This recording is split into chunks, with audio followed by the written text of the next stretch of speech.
So let's talk about setting goals. I'm going to run you through a step by step that I basically run through in my head whenever I'm setting goals, but it'll help you as a nice reference. So, first, we're going to talk about short term goals because those are more of what you're going to be setting, or at least I'd encourage that's definitely what you should be focused on because the short term goals are actually what you need to get done. Typically, we're looking at the first kind of 24 hours to 12 months, meaning if it falls in that band of we need to have it done within today or within the next year, that's what I would consider, what are my short-term goals? Now, again, you can subdivide this as much as you like, but we're trying to think about you today sitting here going, what goals do I need to set based off where I am with my business? So within 24 hours, all the way to 12 months. Now, why that time period? For me, it's very simple. I need to be able to see or sign. See means I see that I have a meeting on my calendar in 2 days when this thing is due. I need to get it done, whatever it might be.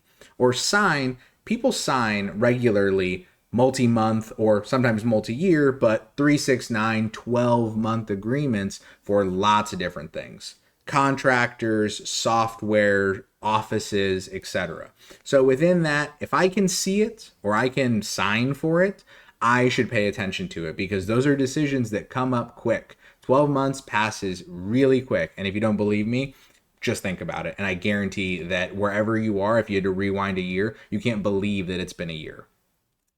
Next is setting the priorities based off of the long term. Now we do this, the long term is very much captured in that business scale engine. Why? Well, because it prioritizes the right things that need to get done to enable the long term. So, quick refresher, this is go to market, so all things customer discovery and acquisition. This is research and development, which is all things developing the product, testing the product, validating, thinking about the product, etc. And then required support operations, the legal and finance, the HR and compliance, and everything in between. So, if you know that, hey, am I prioritizing with the next 24 hours and the next 12 months my more than likely my required go-to-market stuff that I need to do, my required R&D stuff that I need to do, and my required support operations that I acknowledge I need to do? Are all of those requirements broken out for the next 24 hours to the next 12 months? Once I have those, I know that I've directionally aligned myself with very high value activities and high value goals. So again, we're not looking for perfection. How do you know if you're setting the perfect goal? You don't, but you can at least know if the goal you're setting has a logical reason that it was set and where it is intending to go and where it's intending to kind of add that value. Last but not least is creating SMART goals. SMART goals are very old. It's a very old framework, but it works. That means specific, measurable, achievable, relevant, and time-bound. The quick of it. Specific, it has to be specific. It's not just acquire customers. It's acquire X amount of customers or spend this amount of time in this channel. It's got to have a real, I can point to exactly what you mean by it. Second, it's measurable. If I can't count it, it doesn't count. Nice way to think about it. Because if you don't know if you're doing it or not doing it, what's the even point? Or what's the point of even doing it? Because if it goes well, amazing, but you have no proof or record of it. And if it goes poorly, how do you know? It's really one of those people fear measurement because measurement, of course, comes with accountability. But I would rather have a forgiving kind of culture that encourages people to try and fail, not try to fail, but try and fail. And of course, measuring something can be part of it, whether they don't do the task or they struggle to remember to actually measure and report everything. It's like, hey, let's get better. Let's get better together and find that out so that we can continue to grow this team and company in the way that it should be. Next is achievable. Very much comes from the time-bound side and the specificity side, but don't tell me you're going to get 10,000 customers tomorrow. I would love it if you did, but I'd much rather hear I'm going to send 10 emails to 10 people I want to interview or could be a customer. I'm going to send those today. That I can believe. And that's a small win. And that's something you can celebrate. And that's got tons of good stuff associated with it. Relevant, very much the relevancy. The nice thing is it's solved if you're following the business scale engine because someone could say, hey, well, why are you doing this task? What's this goal? It's like, oh, well, it's part of my go-to-market and I want to prioritize learning about my customer and building customer pipeline and blah, blah, blah. Therefore, it's important to me. Great answer. We love that. And time bound. Time bound, it's always better to have a shorter time than a longer time in my mind. One, for accountability, because it's easy. If you set a 2 month deadline for something, someone messes up, well, you just lost 2 months. So if they need another 2 months, congrats. It's been, a quarter and a month and you still don't have it. I'd rather set it for due in a week. Then if something's done or at least progressed on, amazing. And if something's not done, then I only lost a week, which I'm still not enthused about. I'm still not happy about, but it's way better than losing multiple months just because I didn't want to sit down and check in and set like a very time bound, appropriate, check in requirement.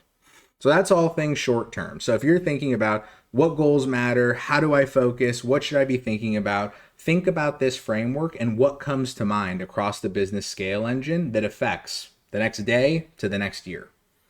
Now let's talk about how you set these long-term goals. Well, there's a few things more for consideration than they are for specifics, because long-term goals, they become short-term goals as you get closer, because it's very much you build on the successes of all of your short-term goals and accomplishments, which then yield the long-term. So when I set long-term goals, I like to think about, first and foremost, what is the full value? Meaning if I had all the money, all the resources, all the team, all the energy, what's the full value that my business or startup can provide? Don't plan on being Amazon tomorrow. It's not generally the best move, and people are pretty tired of hearing every company say they want to be the next Amazon. But having the mentality of there's a lot of room for growth. There's so many places we can build this business. We can land with this customer. We can expand and offer these things. We have so much breadth in addition to depth that we can dive into this particular industry, problem, solution, customer segment, however you're framing it. That is a very compelling thing to do. And it's all about the ratio, meaning if all you're talking about, like 90% of your time, is that full value, long term, blah, blah, blah, that's not the best, because you'll never get there unless you master the short term. And the short term is what people avoid. So guess what the investors look for? Yeah, they want to see a long term that's bright and shiny, but they also want to see a near term that's aggressive and productive. It's a good balance and honestly pretty compelling. You could imagine if you were meeting that type of founder. Next, align with mission and vision, meaning as you've built your mission and vision and as you test them and as you evolve them over time, remember, things are very rarely static. They evolve very much so in startup land.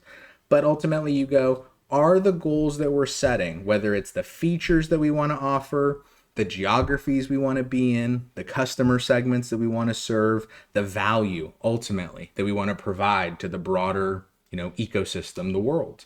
Is that connected with our mission and our vision? Are we doing the things day to day that are enabling the type of future that we want to build? Is it a guarantee? Not by any means. But is it better at a minimum, and does it significantly increase the odds of that actually happening if you set these goals and if you put in this effort? Absolutely. And last but not least, recognize that brand is built over years. Brand is who you are, how people think of you. It's that, household name. That is what becomes a brand. So when you're thinking about what are my goals? What value do I want to provide? How do I want to be known and thought of and remembered in the market? Think brand. Think of that image. Think of the way that you frame your ads to the way that you portray yourself as a CEO and what your headline is in LinkedIn, how you introduce yourself at events, to how you represent your team when professional or in personal life.